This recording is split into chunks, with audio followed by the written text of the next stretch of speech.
નમસ્કાર મિત્રો, આજે આપણે ભાવનગરમાં આવ્યા છીએ. ભાવનગરમાં ચિત્રા વિસ્તારમાં જયશ્રીબેન બાલદિયા કરીને વ્યક્તિ છે. એમને પહેલાં થોડો પ્રોબ્લેમ હતો અને એમને પ્રાઇફ ઇન્ટરનેશનલ કંપનીનું આઈટીઆર ડિવાઇસથી ફ્રીક્વન્સી થેરાપી લેવાથી શું ફેરફાર થયો છે આપણે એના મુખ્યથી સાંભળીએ. હા, સીતારામભાઈ, મને પહેલા આ ઓઠના મસલ્સ તૂટી ગયા હતા. બરાબર છે. આ મસલ્સ તૂટી ગયેલા હતા. હા, મસલ્સ તૂટી ગયેલા હતા પગના, અને પગ એટલો બધો ખોજી ગયેલો હતો. પછી અમદાવાદ ગયા, એમઆર કરાવ્યા, પછી એક્સરે કઢાવ્યા, બધું ઘણું કરાવ્યું. દેશી વૈદ્યના પાટા પણ બંધાવ્યા. પછી ડોક્ટરે કીધું કે તમારે ઓપરેશન કરી અને હરિયો નાખવો પડશે. પણ મેં કીધું ઓપરેશન તો ભાઈ વૈદ્ય ને એમ કે ઓપરેશન નથી કરાવવું. પણ પછી એમ કરતા કરતા મને મહેશભાઈનો આમ વાત કરી, અને હું તો આમ ખાટલાની અંદર એટલા દર્દી એવા પડ્યા હોય એમ આમ એવી પડી હતી જે વાઘરી હોતા હોય એવી રીતે નગોરની ને લીમડાની ને એવો શેક કરતી. એમાં મહેશભાઈ આવી ગયા. એ કે માસી, હું તમને એક આ મશીનથી થેરાપી કરી દઉં, તમને કેવું કરે છે એમ. તો મેં કીધું બહુ વિશ્વાસ તો પેલા મશીન ન આવ્યો, મને થાય છે કે કેમ થાય, વિશ્વાસ તો ન આવે. પણ 2 દિવસ 1 દિવસ લીધી હતા તો એટલો બધો ફેર પડ્યો. અને આજે મારે 10 દિવસ થયા છે, ટોટલી હું હાલતી થઈ ગઈ છું. જે મશીન આઈટીઆર ડિવાઇસ છે, ફ્રીક્વન્સી લેવાથી જ તમને કમ્પ્લીટ થઈ ગયું છે. હા, મશીનથી મને એટલે હાલતી થઈ ગઈ છું, હું દાદરો ચડી ગઈ.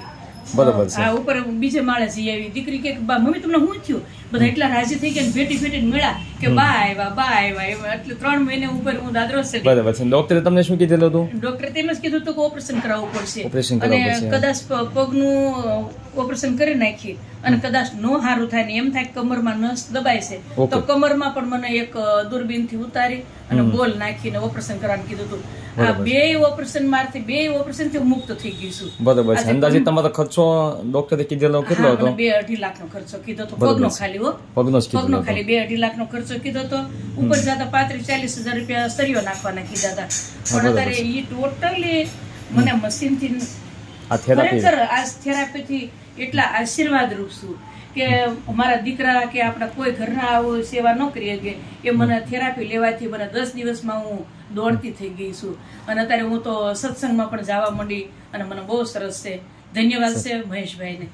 બરોબર. ના, ધન્યવાદ તો માસી આપણે પ્રાઇફ ઇન્ટરનેશનલ કંપનીના આઈટીઆર ડિવાઇસને અને સાયન્ટિસ્ટોને આપો છો, કારણ કે એમના ડિવાઇસ બનાવ્યું અને એ લોકોએ આ ડિવાઇસના માધ્યમથી નાના વર્ગ સુધી આ ડિવાઇસ પહોંચી શકે અને એનો લાભ લઈ શકે એવી કિંમત પણ મૂકેલી છે. એ પણ હું એ કહું છું કે આ તો અમે થોડાક પોગતા હતા કદાચ મશીન થેરાપી લઈએ ગઈ કે કંઈક કરીએ ગઈ, પણ ગરીબ માણસો હોય, હાવ ગરીબ હોય માણસો, એ બિચારા થેરાપી નથી લઈ શકતા, એને ખબર પણ નથી.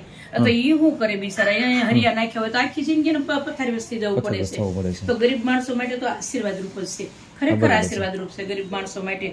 આપણે તો બધા પોગતા હોય કદાચ મશીન પણ લઈ લઈએ. બરોબર છે. ને આ મશીન ના માધ્યમથી હવે તમને કેવું લાગે છે? હવે પછીની લાઈફ તમારી કેવી રહેશે? હવે તો બહુ સરસ, બહુ સરસ. એટલો બધો પગ ભોજી ગયેલો હતો, એના બદલે આ અડધો પગ થઈ ગયો છે.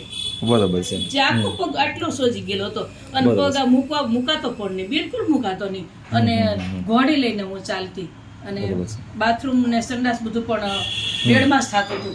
એના બદલે અત્યારે તો હું બહુ મુક્ત થઈ ગયા, રોગ મુક્ત થઈ ગઈ છું. બહુ સરસ છે. ખૂબ ખૂબ આભાર. થેન્ક યુ માસી.